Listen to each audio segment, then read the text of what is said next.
नमस्कार साथियों, मैं मनोज कुमार विनायक कॉलेज के यूट्यूब चैनल पर आपका हार्दिक स्वागत करता हूं। आज जो हम चर्चा करने जा रहे हैं वो है अपना जो टॉपिक है मानव रोग। अगर इस टॉपिक में अगर मैं बात करूं तो मानव रोग, सबसे पहले अगर मैं बात करें यहाँ अपने इस टॉपिक में, रोग किसे कहते हैं, रोग क्या है। रोग क्या है, अपने जो स्वस्थ शरीर है उसमें अगर किसी भी चीज़ की कमी होती है, बात करें तो अपने विटामिन की कमी है या किसी पोषक तत्व की कमी है, तो उसकी कमी के कारण जो अस्वस्थता पैदा होती है उसे अपने क्या कहेंगे, रोग कहेंगे। और अगर मैं बात करूं रोग क्या है इसके लिए, तो रोग दो प्रकार का होता है, एक तो होता है जन्मजात, एक होता है उपार्जित। तो अगर यहाँ बात करें अपने यहाँ सबसे पहले मैं रोग की बात करूं तो कमी होगी। वो कमी किसकी हो सकती है, कोई पोषक तत्व हो सकता है। अगर दूसरी में बात करूं तो विटामिन हो सकता है, ठीक है, या किसी हार्मोन की कमी से भी कोई रोग हो सकता है। तो ये क्या है सारे, इनकी अगर कमी से कोई अस्वस्थता आती है अपने शरीर में तो उसे अपने रोग कहते हैं। और ये रोग की अगर बात करूं तो मैं ये रोग दो प्रकार के होते हैं। अगर बात करें, पहला है उपार्जित रोग और दूसरे रोग की बात करूं मैं तो दूसरा रोग है अपना जन्मजात रोग। जन्मजात रोग किसे कहेंगे, अपने जो गर्भावस्था से है या अपने जन्म से ही है। जन्मजात रोग कौन सा है, गर्भावस्था से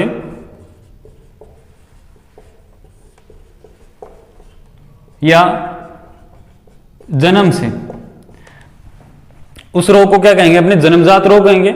और अगर दूसरे बात करूं मैं उपार्जित रोग की, तो उपार्जित रोग क्या कहते हैं, जो अपने जीवन काल में अपने प्राप्त करते हैं, जीवन काल में प्राप्त करते हैं, पूरे जीवन काल में अगर अपने प्राप्त करते हैं उस रोग को क्या कहते हैं, अपने जीवन उपार्जित रोग कहते हैं। जैसे कि जन्म के बाद कह सकते हैं हमें, जीवन काल में या जन्म के बाद।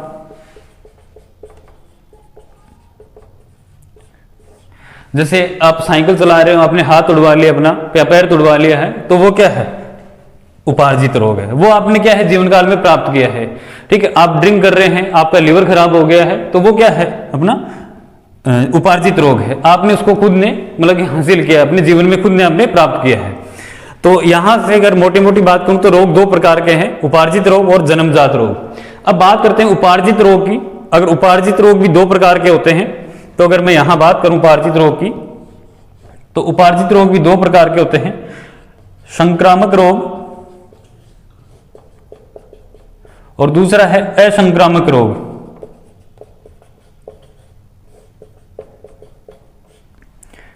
ये अगर अपने बेसिक सी बात करें, संक्रामक रोग जिसको छूने से या किसी के छूने से या किसी के टच होने से अगर कोई रोग हो जाता है वो संक्रामक रोग है। और जिसको अपने किसी को छूने या उसको देखने से या किसी के कारण से अगर नहीं होता है तो वो कौन से हैं, असंक्रामक रोग है। ये बेसिक सी बात है, ये लगभग कोई नहीं पूछता अपने को एग्जाम में कि संक्रामक रोग किसे कहते हैं, असंक्रामक रोग किसे कहते हैं। ये सारी बेसिक सी बातें हैं। अब बात करते हैं जो संक्रामक रोग होते हैं उसके कुछ कारक होते हैं, उनसे होते हैं संक्रामक रोग और असंक्रामक रोग। जैसे मैं बात करूँ, इनके एग्जाम्पल की बात कर लेते हैं अपने। जो असंक्रामक रोग हैं वो हैं जैसे कैंसर हो गया, अपने हार्ट अटैक हो गया, ठीक है, वर्णांता हो गई, ये सारे क्या हैं, अपने असंक्रामक रोग है। ये किसी के छूने से या नहीं फैलते हैं। छूने से फैलने वाले रोग कौन से हो सकते हैं, जैसे एड्स है अपने, ठीक है, जो यौन संक्रमित से भी हो सकती है, ब्लड के आपके किसी के ब्लड के टच में आ गए तो भी हो सकती है। तो ये एड्स हो गए, ठीक है, एलर्जी हो गया, विषाणु कारक, ठीक है, इनसे होने वाले रोग सारे क्या हैं, संक्रामक रोग है। तो देखो संक्रामक रोग की अगर मैं बात करूं तो वो उसके कारक कौन कौन से हैं, तो आगे देखते हैं इस कड़ी में अपने।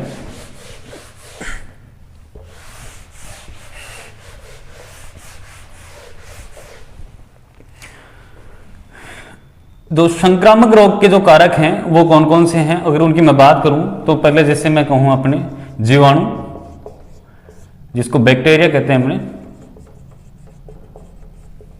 विषाणु जिसको अपने वायरस कहते हैं, उसके बाद में कवक, उसके बाद में अपना हो गया प्रोटोजोआ। कवक को फंगस कहते हैं और प्रोटोजोआ ही होता है। ठीक है, ये चार कारक मुख्यतः होते हैं संक्रामक रोग के होने के। इन चार कारकों से अपने रोग होते हैं। तो अपने इनके बारे में चर्चा करेंगे कि किस रोग से कौन कौन से रोग होते हैं अपने शरीर में, उन रोगों के बारे में चर्चा करेंगे अपने। तो मैं इसमें सबसे पहले आपको रोगों के नाम याद कराऊंगा जो एग्जाम में आपसे पूछे जाते हैं सबसे पहले, और एक ट्रिक्स के माध्यम से याद करेंगे अपने को। कि जैसे अपनी बात करूं मैं अभी, अगर कवक से होने वाले रोग कौन कौन से, जैसे अगर कवक से रोग होने वाले हैं, एथिलीट फूट है, खाज है, गंजापन है, ये सारे क्या है, एथिलीट कवक से होने वाले रोग हैं। अगर उनकी बात करें कि कवक से कौन कौन से रोग होते हैं, उनको एक ट्रिक्स के माध्यम से पढ़ें। तो सबसे पहले अपने यहाँ मैं लेता हूँ अपने कवक जनित रोग कौन से हैं, कवक से होने वाले रोग कौन से हैं। तो इनको एक एक के बारे में अपने चर्चा करेंगे ट्रिक के माध्यम से। तो सबसे पहले मैं बात करता हूं कवक जनित रोग। सबसे पहले अगर बात करें अपने कवक जनित रोग, कवक से होने वाले रोग की अगर बात करें, फंगस से जो कौन कौन से रोग होते हैं, तो उनके लिए एक ट्रिक अपन ने बनाई हुई है। तो वो ये ट्रिक सबसे कारगर यादगार में को शामिल होगी। तो अगर मैं बात करूं तो कौन सी है, इसकी ट्रिक है एक हाथ गंदा है, एक हाथ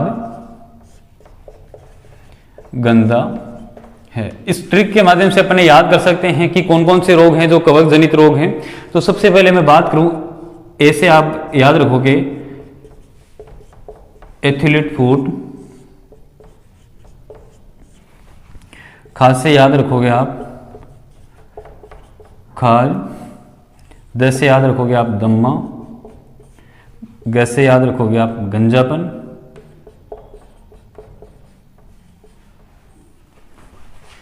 और 10 से याद रखोगे आप दाल। ठीक है, ये आपके रोग हो गए, कवक जनित रोग हो गए। एक हाथ गंदा है, ऐसे क्या याद रखेंगे अपने एथिलीट फूट, खा से क्या याद रखेंगे खाज, द से क्या याद रखेंगे दम्मा, और ग से क्या याद रखेंगे गंजापन, और दा से क्या याद रखेंगे अपने दाद याद रखेंगे, दा से क्या याद रखेंगे दाद याद रखेंगे। ये कवक जनित रोग हैं। इसको एक एक ट्रिक के माध्यम से अपने पढ़ा। अब किससे क्या प्रभावित होता है, अगर मैं बात करूं एथिलीट फूट, इससे त्वचा प्रभावित होती है। इसमें क्या होता है एथिलीट फूट में, अपने कई बार क्या होता है कि जैसे कंटिन्यू अगर लगातार अपने जूते पहन रहे हैं, तो अपनी जो आपने देखा होगा कंटिन्यू अगर बिना धोए हुए सॉक्स पहन रहे हैं, तो उसमें क्या होगा कि अपनी जो अंगुलियां हैं पैर की, उनके बीच में कट लगनी स्टार्ट हो जाएंगे। तो उसको क्या कहते हैं एथिलीट फूट कहते हैं। त्वचा उसमें क्या होती है अपनी प्रभावित होती है। दूसरा अगर खाज में देखें तो शरीर का त्वचा ही प्रभावित होगी, इससे भी खाज में भी त्वचा ही प्रभावित होती है। अगर दम्मा में बात करूं तो दम्मा कहाँ, इसमें कौन सा शरीर का अंग प्रभावित होता है, वो होता है फेफड़ा, फेफड़ा इसमें प्रभावित होता है। अगर गंजापन में बात करूं तो इसमें भी त्वचा प्रभावित होती है। आधों को लगता है कि सिर में बाल नहीं होते हैं ना, तो उससे वो होता है प्रभावित, लेकिन एक्चुअली में इसमें क्या होती है त्वचा प्रभावित होती है। त्वचा प्रभावित होती है तो ये अपने सिर के जो बाल हैं वो टूटने स्टार्ट हो जाते हैं। और दांत में भी क्या होती है अपनी त्वचा प्रभावित होती है। तो ये एक बेसिक सी जानकारी है इस क्वेश्चन की।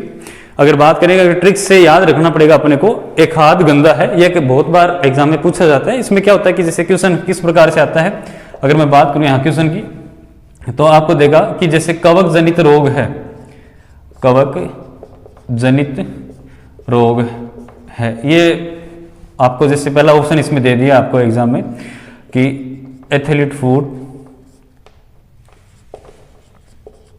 ठीक है। बी ऑप्शन दे दिया आपको कैंसर, सी ऑप्शन दे दिया आपको जैसे टीबी, ठीक है, और डी ऑप्शन आपको दे दिया जैसे इसमें उपरोक्त सभी। तो आपको अब इसमें से आपको पता होना चाहिए कि कौन सा रोग किससे होता है। तो इसमें अगर बात करें अपने कवक जनित रोग की, तो यहाँ कवक जनित जो रोग है, तो अगर अपने को याद है, ट्रिक याद है, ऐसे याद नहीं होते हैं क्योंकि इतने रोग हैं अपने शरीर में कि याद नहीं रख पाएंगे। अगर अपने को ट्रिक है याद है तो ट्रिक से इनको जरूर याद कर सकते हैं।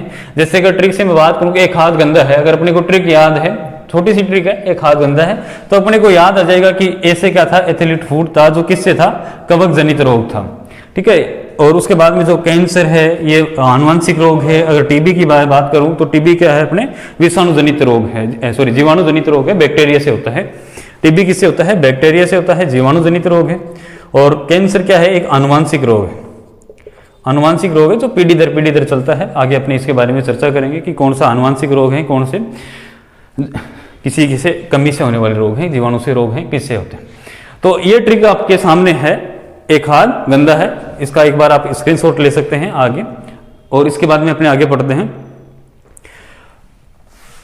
कवक के बाद में अगर मैं बात करूं तो बैक्टीरिया की बात कर लेते हैं अपने। जीवाणु से होने वाले रोग कौन कौन से हैं उनके बारे में चर्चा करते हैं अपने।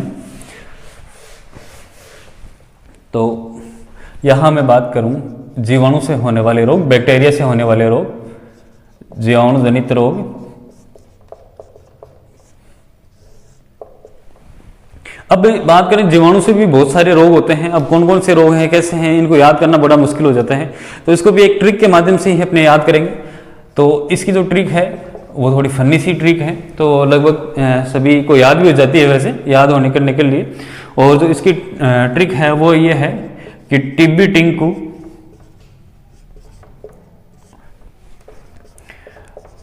साड़ी में पटाखा बनी है। थोड़ी फनी ट्रिक है लेकिन याद हो जाएगी आपको। टिब्बी टिंकू साड़ी में पटाखा बनी है, ये इसकी ट्रिक है। और इससे अपने को क्या होगा, पूरा याद हो जाएगा कि जीवाणु से कौन कौन से रोग होते हैं, ये सारी अपने को याद हो जाएगी एक ट्रिक के माध्यम से। टिब्बी टिंकू साड़ी में पटाखा बनी। अब इसके बारे में अपने चर्चा कर लेते हैं कि कौन कौन से रोग हैं। पहले अगर मैं बात करूं टिब्बी से, तो टिब्बी रोग आप जानते हो, जिसको अपने क्या कहते हैं, टीबी रोग भी कहते हैं, और मोस्टली इसको ट्यूबरकुलोसिस इसका पूरा नाम है। और अगर इसको मैं बात करूं तो इसको तपेदिक रोग भी कहते हैं, तपेदिक रोग भी इसको कहते हैं, तपेदिक रोग भी इसी का नाम है। और यहां टी से मैं बात करूं तो टिटनेस रोग हो जाएगा इसमें।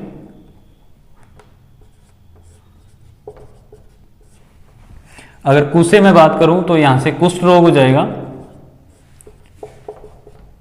और सा से मैं बात करूं तो सिफिलिस रोग हो जाएगा।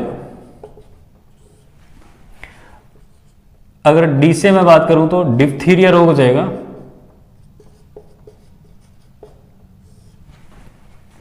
और मैं से बात करूं तो मेंजाइटिस हो जाएगा।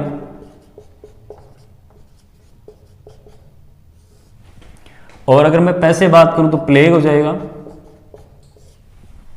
अगर टै से मैं बात करूं तो टाइफाइड हो जाएगा।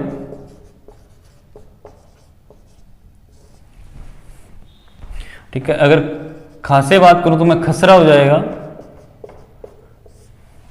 ठीक है। और अगर मैं बै से बात करूं तो बोटिलिज्म हो जाएगा।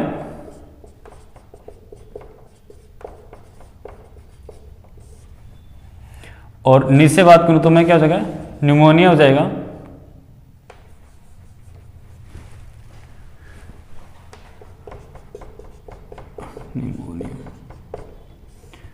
और है से बात करूं तो मैं क्या हो जाएगा, हैजा हो जाएगा। ये सारे जीवाणु जनित रोग हैं, जीवाणु से होने वाले रोग हैं। और इनको एक छोटी सी ट्रिक्स के माध्यम से अपने देख सकते हैं। टीबी टिंकू साड़ी में पटाखा बनी है। और ये पूरे देखो, अगर टीबी से बात करूं मैं इस वर्ड से, तो ये यहां से ये बना इसका टीबी और तपेदिक रोग हो गया। और अगर इस टी से बात करूं तो मैं हो गया अपना टिटनेस रोग हो गया। कु से मैं बात करूं तो कुष्ठ रोग हो गया। और स से मैं बात करूं तो यहां क्या हो गया, सिल्फिस रोग हो गया। और डी से मैं बात करूं तो डिप्थीरिया हो गया। और मैं से मैं बात करूं तो मेंजाइटिस हो गया, जो मस्तिष्क की बीमारी है।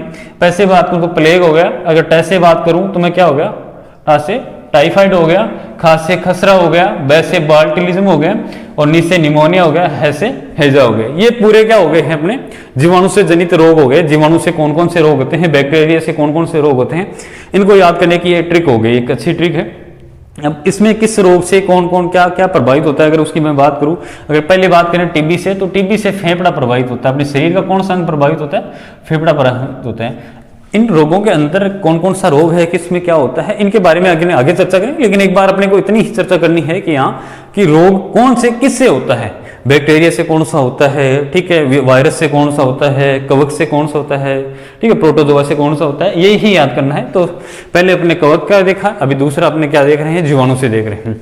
ठीक है। तो आगे टिटनेस की बात करूं तो इसमें अपना जो तंत्रिका तंत्र है वो प्रभावित होता है। अगर मैं कुष्ठ रोग से बात करूं तो इसमें अपनी त्वचा प्रभावित होती है। सिफिलिस में मैं बात करूं तो अपने शरीर में शीशन प्रभावित होता है। और अगर बाकी मैं बात करूं डिप्थीरिया की, तो इसमें अपनी श्वास नली प्रभावित होती है।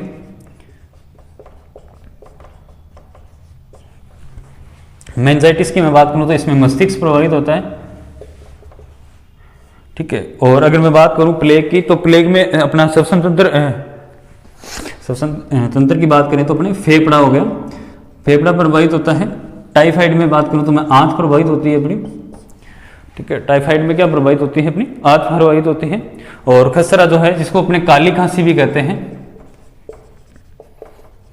ठीक है। तो काली खांसी से क्या प्रभावित होंगे, अपने फेफड़ा प्रभावित होगा। और फेफड़ा प्रभावित होता है तो क्या प्रभावित होता है, श्वसन तंत्र प्रभावित होता है, ठीक है। फेफड़ा प्रभावित हो सकता है, इसको अपने क्या लिख सकते हैं हमें, श्वसन तंत्र भी प्रभावित होता है, इसी की एक ही बात है ये, ठीक है। आगे मैं बात करूं कि बोtulism से क्या प्रभावित होता है, इससे भी अपना मतलब कि मांसपेशियां प्रभावित होती हैं। अगर मैं बात करूं आगे निमोनिया, इससे भी अपना फेफड़ा प्रभावित होता है और अभी होती है अपनी आंत ही प्रभावित होती है। तो ये अपने को याद रखना है कि मोस्टली जीवाणु जनित रोग कौन से हैं।